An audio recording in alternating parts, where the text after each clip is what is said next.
Welcome to the Shuttlecock podcast, brought to you by Badminton South Australia, the show that talks about the badminton community and the sports industry. Thanks to our amazing sponsors, Badminton Australia, Bendigo Bank West Beach and O'Neill Sportswear. Hello everyone, welcome to the Shuttlecock podcast. I'm your host, Callum Dunk. Joining us on the show today is the president of the South Australian Badminton Association, Simon Oaten. Simon, thanks for joining us. Thanks for having me, Callum.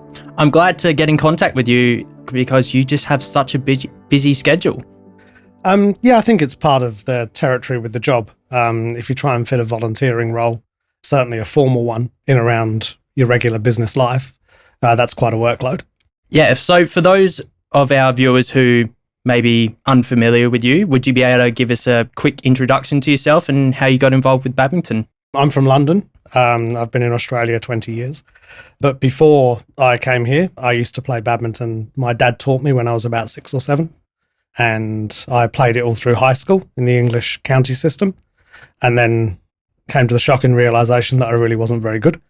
So I switched to soccer, went travelling. And then when I came here, I picked up a badminton racket again. And my first week in the country, I went down to Lockleys and made friends. And here I am 22 years later.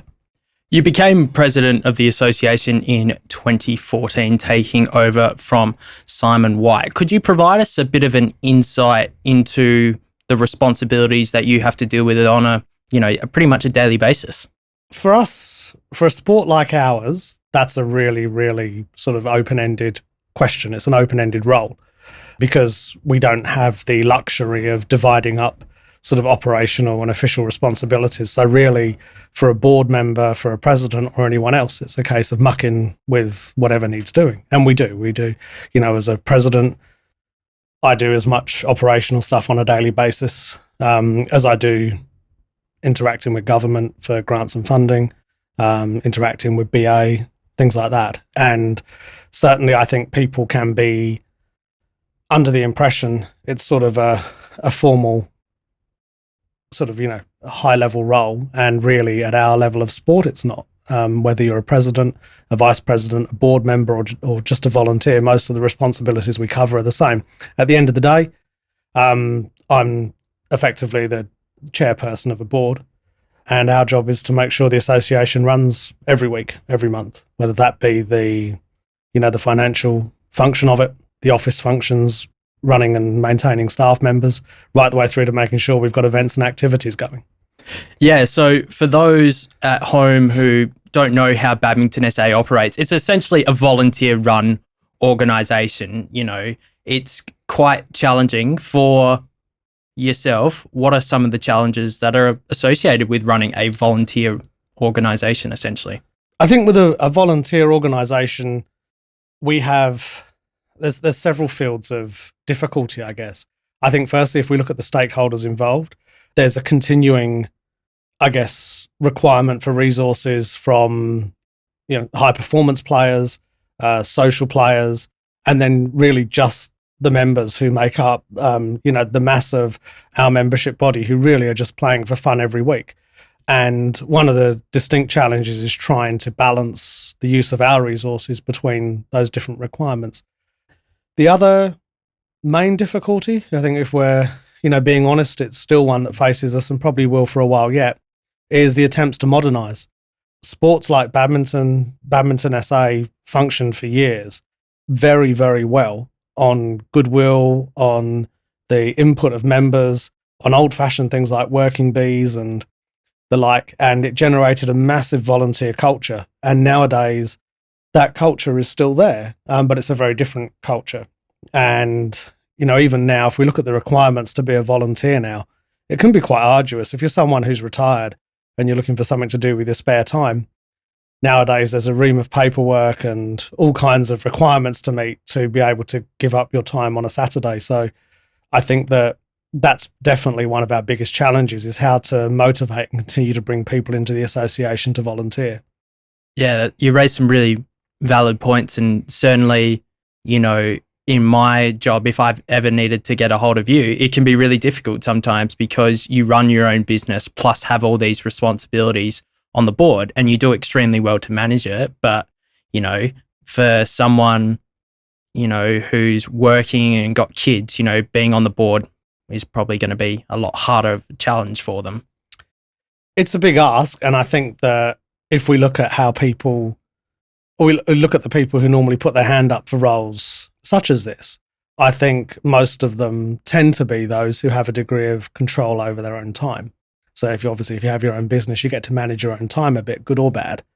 But I think that one of the, challenges facing all organisations of our size going forward is how we continue to incorporate and attract a variety of board members and contributors in circumstances which are, more and more pressurised in terms of, work-life balance and time with the family.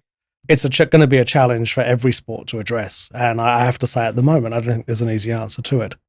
Yeah, unfortunately, COVID's been able to throw a fair few challenges our way, particularly being an indoor sport. The restrictions have probably been a lot tougher on us compared to some of the other sports, like soccer and footy and cricket, because they can be played outside, whereas badminton, we don't really have that option to play outside. Sure, you can get an air badminton shuttle, but it's not the same feel, unfortunately.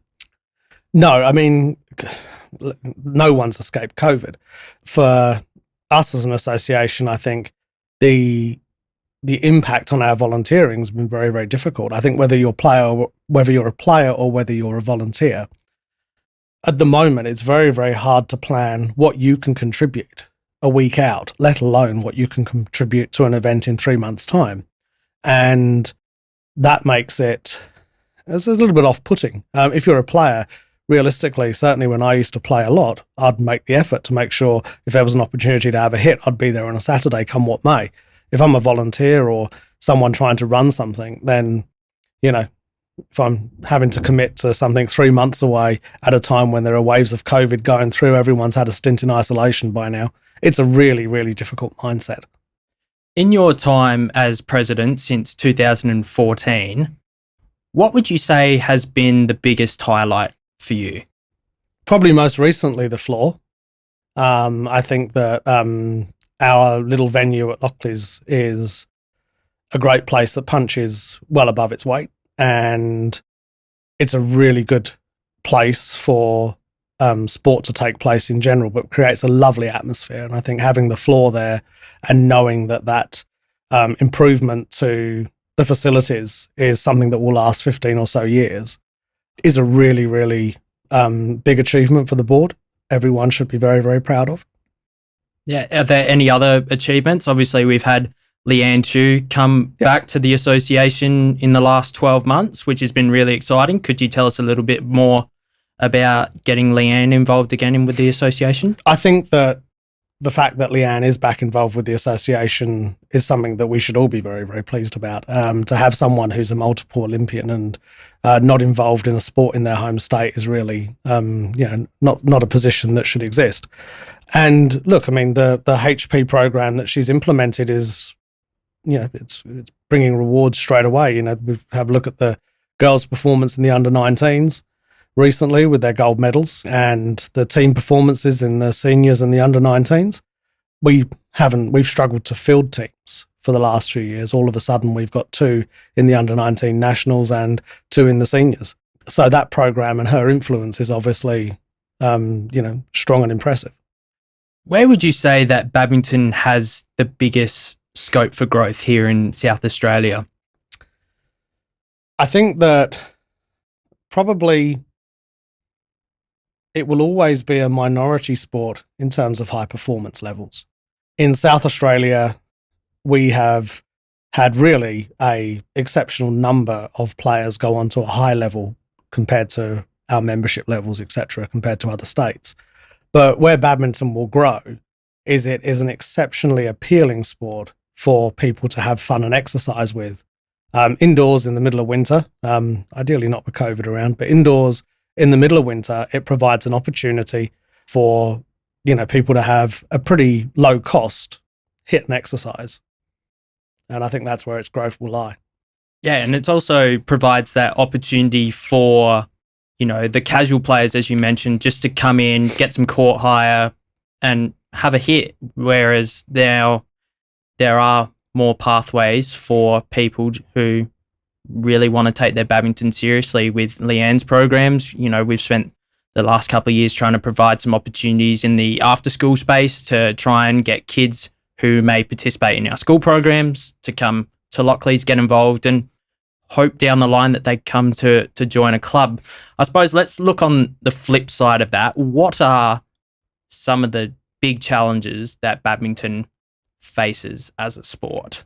I mean, badminton will always be involved in the, fight for space in sporting calendars, for parents and children stacking up their weekends with soccer and AFL, cricket, etc. We will always be a minor component of weekends compared to that. And that's a struggle. I think that the other challenge for badminton, again, comes down to modernising. We have some academies now appearing in Adelaide, which is good.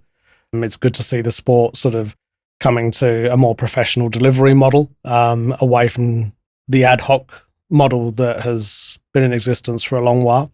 The challenge for everyone really is to continue to raise the standard of delivery, to try and encourage more people to take it up. And I think that the HP program, the academies, etc., that's all a really good sign. And the health of our member clubs is also a really good sign. But I think the challenge is trying to continue with that and trying to move it forward even further. We've just put in place a new strategic plan, and we're hoping to, get some government funding to assist us with some of the projects that we want to, continue to build and start from scratch. What are the expectations and hopes for the association, let's say, over the next 2 to 3 years? I think that the strategic plan outlines a few key areas, and I think that if we look at what we need to shore up, as an association, purely the number of visits and the presence in schools, it's very important to continue to drive that forward and to increase it where possible. It's important to continue to drive our presence certainly in country areas around South Australia. We've improved on that in the last year or two, but it's still somewhere that we should be aspiring to better ourselves at. We have some really good athletes in para badminton, and part of our strategic plan is to ensure that those opportunities continue to exist from a coaching perspective for para badminton. And also, hopefully, we can move back into the ID space, where we've sort of put our toes in the water over the last few months with an intellectual disability program, which is, tailing off a bit during winter, but it would be good to get that up and going again. I think that we would like to have a little bit more facilities development at Lockleys, at our home, and we would like the government's assistance with that. So hopefully that comes through. But I think that realistically, in 3 to 4 years, if the association is performing to the same way it is now after COVID, and certainly with things like the lack of international students, which are a massive input for badminton in SA, if the association is performing at the same levels it has been, I think that will be a success for the time being. We do really well with the sporting schools program. We certainly punch above our weight in terms of, participation per capita. We're right up there with Badminton Victoria, and we do well with the resources that we have, considering we are, other than 2 staff members and some casual coaches who help, deliver our programs in schools, we do extremely well with the resources that we have. Now, Simon, before I let you go, at the end of October, your tenure as president is coming to an end. What are you going to do with all that spare time?